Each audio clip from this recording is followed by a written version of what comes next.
पहली बार रोचक कथा रूप में पुराणों की कथा। हरिवंश पुराण विष्णु पर्व। पारिजात वृक्ष के लिए इंद्र और श्री कृष्ण के बीच युद्ध। एपिसोड 53।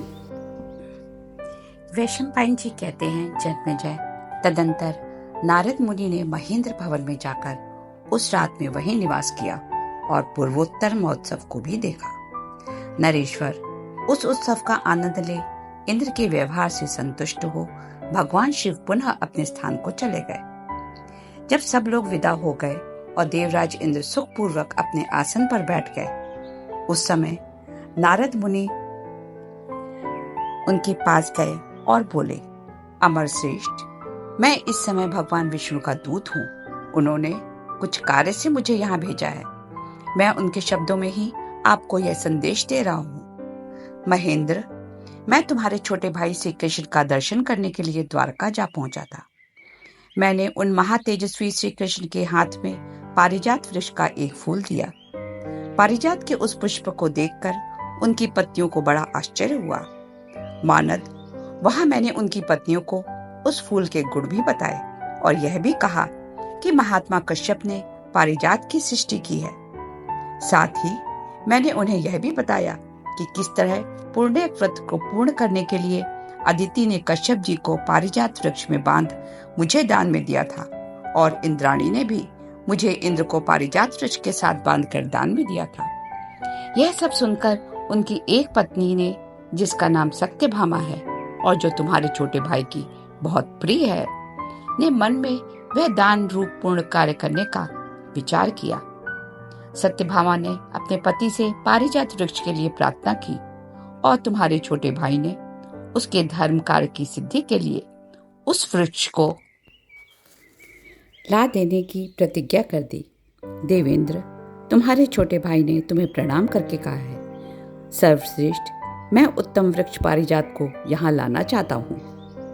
वसुदेव का यह संदेश सुनकर इंद्र नारद जी से बोले, पहले आप आसन ग्रहण करें, फिर मैं उत्तर देता हूँ। जब नारद जी ने आसन ग्रहण कर लिया, तब इंद्र बोले, महर्षि, आप मेरी ओर से कुशल पूछकर इस प्रकार कहिएगा, अच्युत, मेरे बाद तुम ही इस जगत के ईश्वर हो, परंतु देव, तुम पृथ्वी का भार उतारने के लिए भूतल पर गए हो और वहां व्यवहार में मानवीय मर्यादा का ही आश्रय लेते हो। जब तुम पुनः स्वर्गलोक में आओगे, उस समय मैं तुम्हारी पत्नी सत्यभामा के सभी अभीष्ट मनोरथों को पूर्ण करूंगा। केशव, स्वर्गीय रत्नों को मनुष्य लोक में नहीं ले जाना चाहिए। यह पूर्व काल की ही बांधी गई मर्यादा है। यदि केवल एक स्त्री को संतुष्ट करने के लिए स्वर्ग से पारिजात को भूतल पर पहुंचा दिया गया, तो देवताओं और मनुष्यों में कोई अंतर ही ना रह जाएगा। पारिजात को का मृत्यु लोक में जाना सर्वथा अनुचित है। विप्रवर, आप श्री कृष्ण से ऐसा कह दीजिएगा। नारद जी बोले, महेंद्र, मैं तुम्हारे इस विचार को जानता था, क्योंकि तुमने महादेव के मांगने पर भी यह पारिजात वृक्ष नहीं दिया था।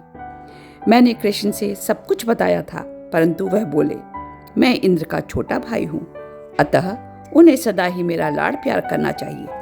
महेंद्र, मेरे बारंबार समझाने पर भगवान मधुसूदन कुछ रुष्ट होकर बोले, यदि याचना करने पर भी अमरेश्वर पारिजात नहीं देंगे तो मैं युद्ध करूंगा। नारद जी फिर बोले, महेंद्र, मैं तुम्हें हित की बात बताता हूँ, सुनो। मुझे पारिजात का वृक्ष द्वारका में ले जाया जाना ही ठीक जचता है। अब तुम्हें जो सही लगे वह तुम्हारे ऊपर ही निर्भर करता है। यह सुन इंद्र रोष में बोले, यदि श्री कृष्ण कामवश एक स्त्री के कहने मात्र से मुझसे युद्ध करना चाहते हैं तो मैं पीछे नहीं हट सकता। आप जाकर स्पष्ट शब्दों में उनसे यह कह दीजिए। नारद जी ने इंद्र को बहुत समझाने का प्रयत्न किया, पर वह ना समझे। तब श्री कृष्ण के पास जाकर द्वारका में उन्होंने सारा समाचार विस्तार पूर्वक बतला दिया। कृष्ण बोले, तपोधन, आज ही आप इंद्र से कह दे कि मेरे सामने युद्ध में ठहर ना सकेंगे। मैं पारिजात को वहां से ले जाने का दृढ़ निश्चय कर चुका हूँ। नारद जी ने स्वर्गलोक में जाकर देवराज इंद्र को श्री कृष्ण की कही हुई सारी बातें बता दी। इधर इंद्र ने जब बृहस्पति से यह सारा प्रसंग सुनाया तो वह बहुत नाराज हो गए और बोले, तुमने मुझे बिना बताए ही ये निर्णय ले लिया। सच, विधि के विधान का उल्लंघन करना असंभव है। तब इंद्र बृहस्पति से बोले, गुरुदेव, मुझे क्या करना चाहिए? मेरा क्या कर्तव्य है, बताएं। बृहस्पति कुछ सोचकर बोले, देवेंद्र, तुम अपने पुत्र जयन के साथ युद्ध भूमि में श्री कृष्ण के साथ युद्ध करो और उसमें विजय पाने का प्रयत्न करो। इसका न्याय संगत परिणाम प्रकट हो, ऐसा मैं प्रयत्न करता हूँ। ऐसा कह बृहस्पति जी कश्यप जी के पास गए और उन्हें सारा वृतांत सुना दिया। यह सुन कश्यप जी कुपित हो बोले, यह युद्ध अवश्य होगा। महर्षि देव शर्मा की पत्नी रुचि को इंद्र ने प्राप्त करने की इच्छा की। इस पर मुनि ने इंद्र का अनिष्ट चिंतन किया। वही दोष इस समय इंद्र पर पड़ रहा है। उस दोष की शांति के लिए ही मैंने यह जलवास रूप तप आरंभ किया था। अतः मैं अब अदिति के साथ इस युद्ध के अवसर पर मध्यस्थ होकर जाऊंगा। बृहस्पति बोले, तपोधन, युद्ध का अवसर प्राप्त हो गया है, अतः आपको वहां उपस्थित होना चाहिए। तब कश्यप जी ने बृहस्पति जी को वहां से भेज दिया और स्वयं रुद्रदेव की आराधना करने के लिए चले गए। कश्यप जी ने वर प्राप्ति की इच्छा रखकर भगवान शंकर की स्तुति स्वरचित स्त्रोतों द्वारा की।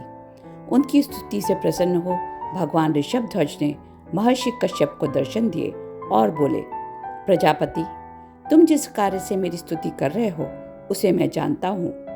पूर्व काल में मुनिवर देव शर्मा ने महेंद्र के अनिष्ट का चिंतन किया था। यही उनकी वर्तमान पराजय का कारण है। धर्मज्ञ, तुम दक्ष कन्या अदिति के साथ इंद्र भवन में जाओ। तुम्हारे दोनों पुत्रों का अवश्य कल्याण होगा। इधर इंद्र और कृष्ण के बीच पारिजात के लिए युद्ध आरंभ हो गया। नारायण और देवेंद्र के बीच युद्ध से जल में ठहरी हुई नौका की भांति सारी पृथ्वी कांपने लगी थी। जब दोनों के बीच युद्ध तीव्र हो गया तब महातेजस्वी ब्रह्मा कश्यप से बोले, सुव्रत, तुम बहु अदिति के साथ जाओ और दोनों पुत्रों को रोको।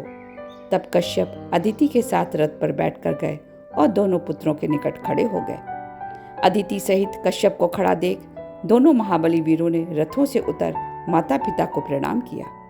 अदिति उन दोनों से बोली, एक माता की कोख से पैदा हो तुम दोनों एक दूसरे को मारने की इच्छा क्यों करते हो, वह भी एक छोटी सी वस्तु के लिए? यदि मेरी आज्ञा का पालन करना है तो तुम दोनों हथियार डाल दो और स्नान करके मुझसे मिलो। तत्पश्चात दोनों इंद्र और कृष्ण गंगा जी में स्नान कर पुनः उस स्थान पर पहुंच गए जहां अदिति और कश्यप जी विद्यमान थे।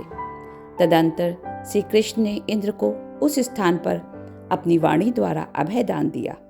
यह देख सारे देवता प्रसन्न हो अपने अपने विमानों में बैठकर स्वर्गलोक को चले गए। प्रातःकाल अदिति ने श्री कृष्ण से कहा, उपेंद्र, पारिजात का वृक्ष लेकर द्वारका जाओ और बहु सत्यभामा के हृदय में जो पुण्यक नामक व्रत का उत्सव करने की इच्छा है उसे पूर्ण कराओ। व्रत का अनुष्ठान पूर्ण हो जाने पर फिर तुम ही इस वृक्ष को नंदनवन में यथोचित स्थान पर स्थापित कर देना। माता की बात सुन श्री कृष्ण बोले, ऐसा ही होगा माँ। तदंतर पिता माता को तथा शची सहित महेंद्र को प्रणाम करके श्री कृष्ण द्वारका की ओर प्रस्थान कर गए। द्वारका के निकट पहुंच कृष्ण ने सात्विक को द्वारकावासियों को संदेश देने के लिए भेजा कि श्री कृष्ण आज पारिजात वृक्ष के साथ द्वारका में प्रवेश करेंगे, अतः नगर में सुंदर ढंग से सजावट की जाए। तदंतर मधुसूदन ने तरुश्रेष्ठ पारिजात को लेकर सत्यभामा के भवन में प्रवेश किया। देवी सत्यभामा ने अत्यंत प्रसन्न हो श्री कृष्ण का पूजन किया और उस विशाल पारिजात को ले लिया। सत्यभामा उस मनोवांछित वृक्ष को पाकर बहुत प्रसन्न हुई। उन्होंने पुण्यक व्रत के लिए सामान जुटाना आरंभ कर दिया। जनार्दन ने सत्यभामा के बताए और उनके द्वारा आचरण में लाए गए पुण्यक व्रत में दिए जाने वाले दान को ग्रहण करने के लिए सर्वगुण संपन्न नारद मुनि को का स्मरण किया। नारद के वहां पहुंचने पर श्री कृष्ण ने विधि पूर्वक नारद जी की पूजा करके भक्ति भाव से प्रतिग्रह होने के लिए उन्हें सविधि निमंत्रण दिया। सौभाग्यशालिनी भामिनी सत्यभामा ने श्री कृष्ण के कंठ में फूल की माला डालकर उन्हें पारिजात वृक्ष में बांध दिया। तत्पश्चात श्री कृष्ण की आज्ञा लेकर देवी सत्यभामा ने नारद जी को जल के द्वारा श्री कृष्ण का दान कर दिया। मुनि श्रेष्ठ नारद वह दान ग्रहण करके बड़े प्रसन्न हुए। बाद में नारद जी श्री कृष्ण के कंठ से फूल की माला हटाकर बोले, अब आप यहीं रहें और निष्क्रय के लिए बछड़े सहित कपिला गौ, तिल के साथ काला मृगचर्म और स्वर्ण दान में लेकर नारद जी प्रभु से सदा उनके साथ रहने का वर पा संतुष्ट हो चले गए। फिर श्री कृष्ण ने अपने सभी सहृदयों को निमंत्रित किया। सबने अपनी आंखों से पारिजात वृक्ष का वैभव देखा।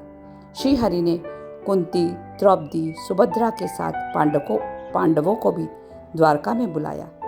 1 वर्ष बीत जाने पर श्री कृष्ण ने पारिजात वृक्ष को पुनः स्वर्ग लोक में पहुंचा दिया। जय श्री कृष्ण। अगले अंक में सुनेंगे अंधकासुर की उत्पत्ति, अनाचार और उसका वध, episode 54। Please don't forget to like, share and subscribe.